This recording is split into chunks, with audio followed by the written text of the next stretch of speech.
Eh bien, il est là, enfin, c'est Martin Paradis. Bonsoir ou bonjour, Martin. Ça dépend de l'heure de la journée où on regarde l'émission. Et juste pour qu'on puisse bien s'identifier, c'est un jeune homme de 24 ans. Et puis, il travaille pour la Canadair.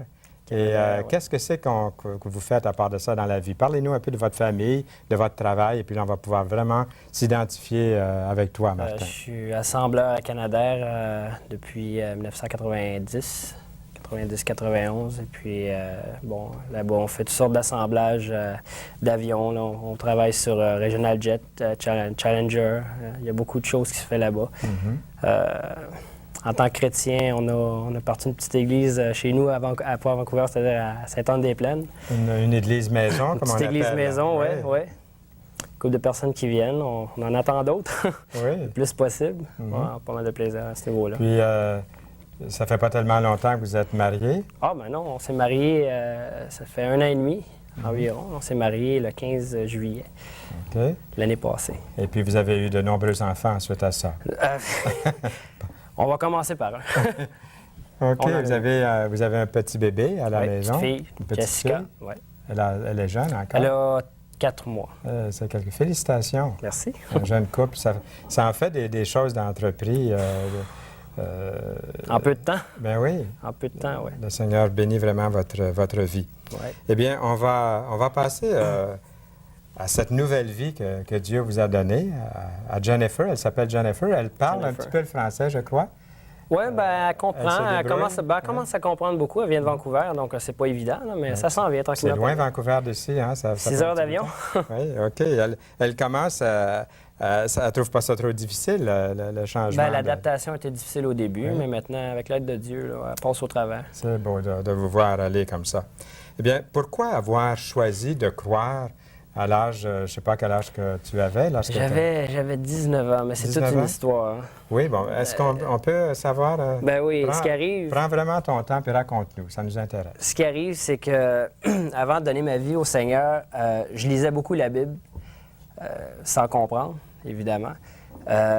J'allais pas vraiment à l'église, mais je me tenais quand même au courant, savoir comment ça marchait, tout ça. Puis je cherchais c'était quoi avoir la foi. Comprenez? Et puis, en lisant la Bible, ben, je me rencontrais que le Seigneur Jésus a fait beaucoup de choses pour moi, sauf que je le comprenais pas, puis je le connaissais pas, Jésus. Alors, bon, à travers tout ça, ce qui est arrivé, c'est qu'à un moment donné, j'allais à l'école. J'allais à l'école en aéronautique. Et puis, bon, là, j'ai fini mon cours. Vous savez comment c'est, il faut se trouver un emploi, ce qui n'est pas évident. Et puis, bon, un soir, j'ai prié Dieu. Oui, j'ai prié Dieu. J'ai dit, Seigneur, j'aimerais savoir un emploi stable. D'ailleurs, je regardais pour Canadair, là où je suis présentement. Puis j'ai dit, Seigneur, j'aimerais ça connaître ton garçon, ton gars. Je veux savoir qu'est-ce qu'il a fait pour moi. Puis je veux tu disais à Dieu, je veux connaître ton gars. Oui, c'est comme ça que je lui ai dit. C'est dans ces mots-là que je l'ai dit. Ton gars, c'était... C'était Jésus. Oui. C'est quelque chose, hein? Wow.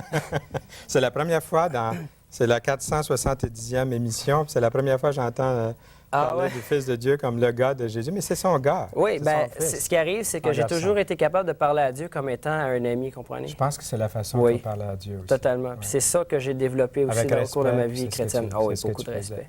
Alors, je t'ai interrompu, mais non. tu lui voulais qu'il te présente, que Dieu te présente son gars. Qu'il me présente son gars, si on peut dire comme ça, son fils. Qu'il se fasse connaître. Moi, j'ai demandé à Dieu, j'ai dit, écoute, puis je me rappelle comment c'était. J'étais au chevet de mon lit, enfin. Et puis j'ai demandé à Dieu, j'ai dit, je veux te connaître. Écoute, je lis, je comprends pas, mais je veux te connaître. Non, je veux te connaître, mais je veux que tu me dises ce que Jésus a fait pour moi.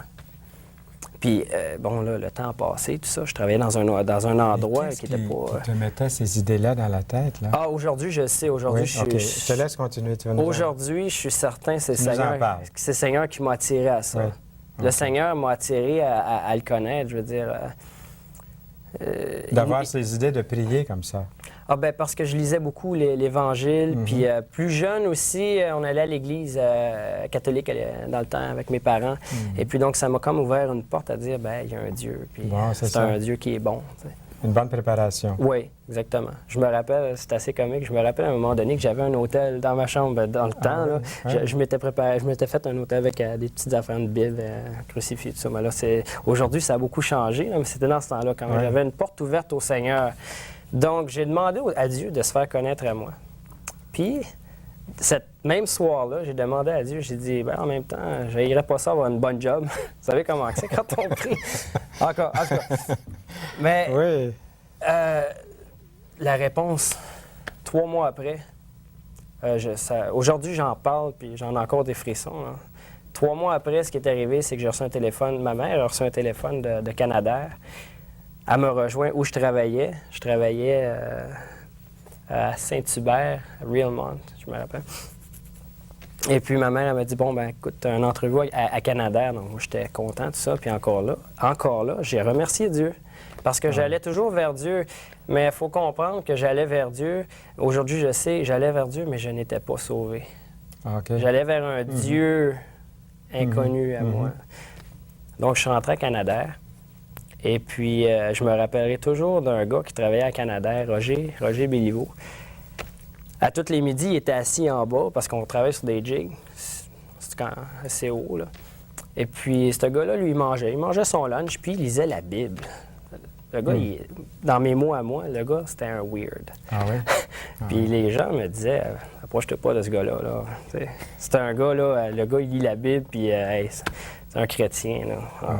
Un chrétien, c'est quoi ça? Mais j'avais pas le choix d'y parler. Parce que moi, personnellement, bien que je peux pas dire que j'aimais Dieu, mais que j'étais attiré vers Dieu,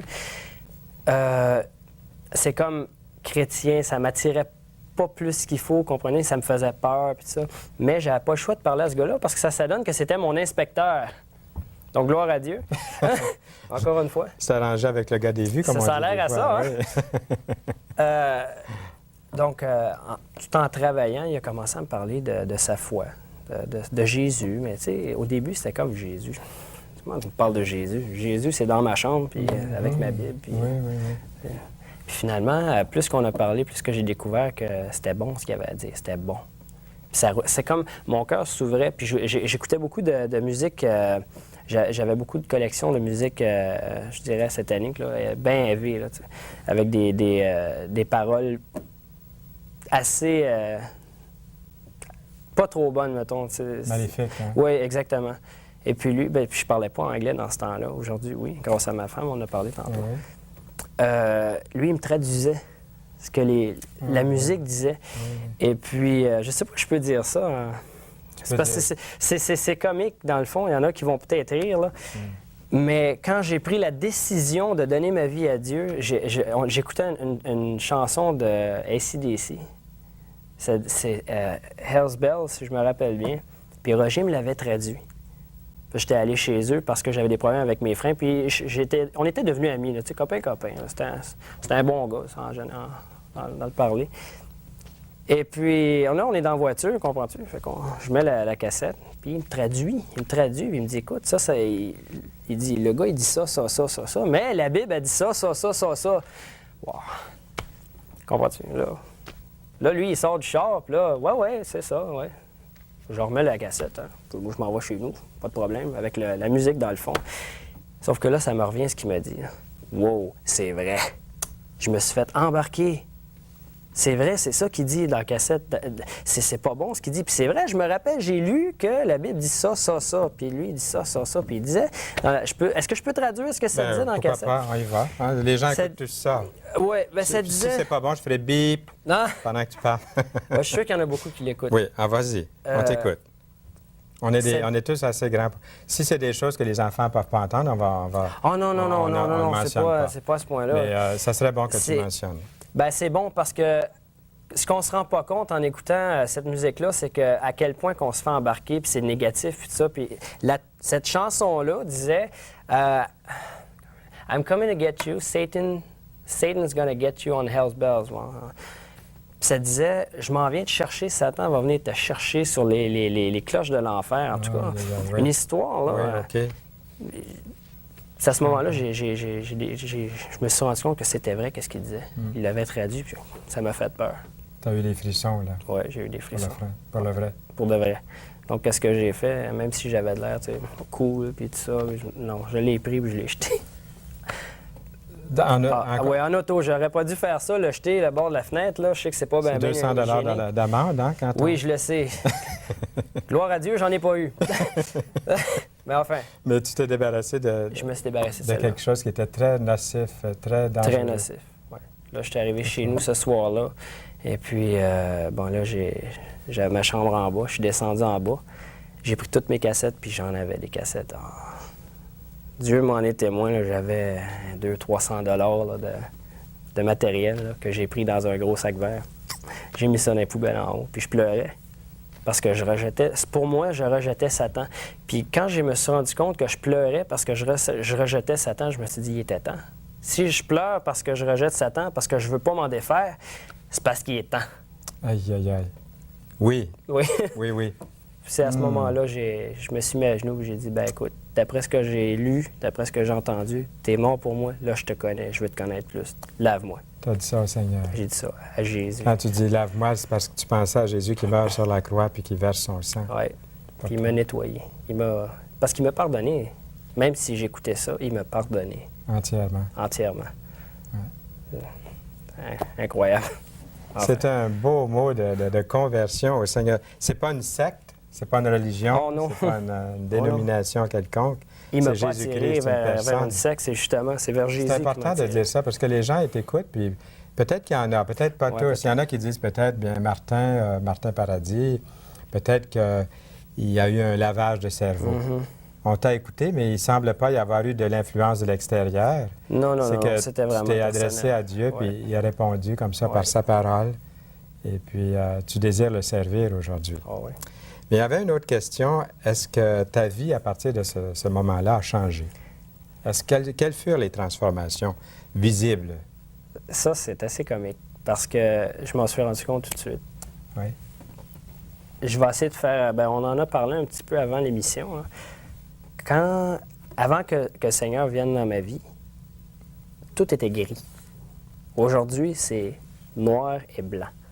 Je sais ce qui est vrai, je sais ce qui n'est pas vrai. That's it. C'est noir et blanc. Ça, c'est le plus gros changement qu'il y a eu. Puis aujourd'hui, quand je sais qu'une telle chose est noire, j'ai le choix de vivre avec ou pas, mais je le sais qu'elle est noire. Bon, c'est plus facile pour moi de la laisser aller dans ce temps-là. En tout cas, j'aime bien ton témoignage, mon cher Martin. Puis je me dis, si tu avais un défi à lancer à tes amis, à tous ceux qui veulent écouter jusqu'à la fin de l'émission, il y en a peut-être un qui vient de changer de poste, puis là, il est revenu, puis là, on va pouvoir continuer à lui parler. Ça arrive des fois. Qu'est-ce que c'est que tu leur donnerais comme défi? Est-ce que 3 minutes, c'est suffisant que je t'accorde 3 minutes pour le dire? J'ai une bonne idée parce que je pense qu'il y a 2 types d'auditeurs. Bien, regarde-le en plein dans les yeux puis dis-lui ce que tu aimerais donner comme défi. Je sais qu'il y a 2 types d'auditeurs. Il y a celui qui connaît Jésus et celui qui ne connaît pas Jésus. Donc, ceux qui connaissent Jésus, ce que je vous demande, c'est de prier pour l'autre batch de personnes qui ne connaissent pas Jésus en ce moment. Mais ceux qui ne connaissent pas Jésus, ayez, comment je pourrais dire ça, oser de prendre 1 minute, puis d'aller à Dieu, puis de dire « Fais-toi connaître à moi ». Va à Dieu, puis demande-lui « Fais-toi connaître à moi ». Fais juste ça. Fais juste ça. Ça, c'est le défi. Parce que c'est un défi, il faut le faire. C'est ça le défi que je lancerais. L'autre partie, il faut qu'il prie encore, là. C'est pas fini. OK. Merci, c'est bon. C'est simple. Oui. Et puis, venir au Seigneur Jésus-Christ, c'est de venir à lui comme on vient... comme un enfant vient au Seigneur Jésus-Christ.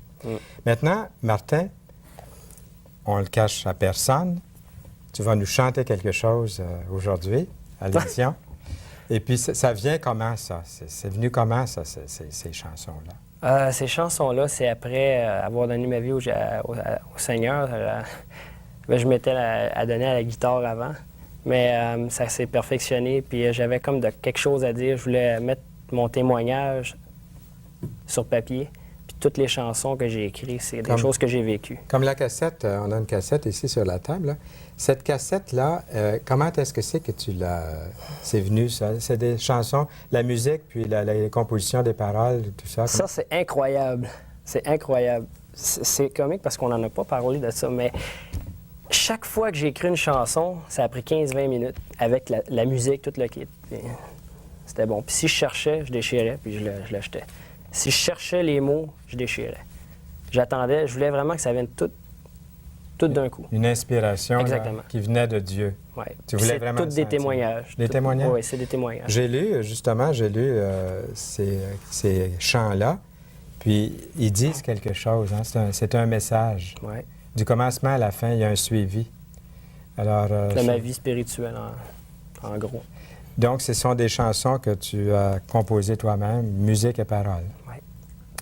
C'est drôle, c'est assez intéressant parce que l'émission joue à quelque part, là, puis ils nous ont dit, toute la Bible en parle, il n'y a aucun problème avec toute la Bible en parle. Parce que la musique, à 100 c'est presque toujours des gens qui ont composé la musique. Et puis aussi les paroles, ça cause aucun problème avec le CRTC ou toutes ces choses officielles. Et puis, on utilise souvent des chansons qui ont plus de 50 ans. Ouais. Tu sais, des vieux cantiques, on a le droit de les utiliser. Alors, c'est merveilleux. Mais on est très contents. Ça a passé vite, l'entrevue. Ben oui. Mais tu vas chanter, Martin. Et puis, après que tu vas avoir chanté, viens t'asseoir encore ici. Puis, on aura peut-être encore 30 secondes, une minute à la fin de l'émission pour pouvoir causer encore un petit peu. Alors, je te laisse enlever ton micro. Oui. Et on a bien hâte d'entendre cette première chanson que tu vas faire.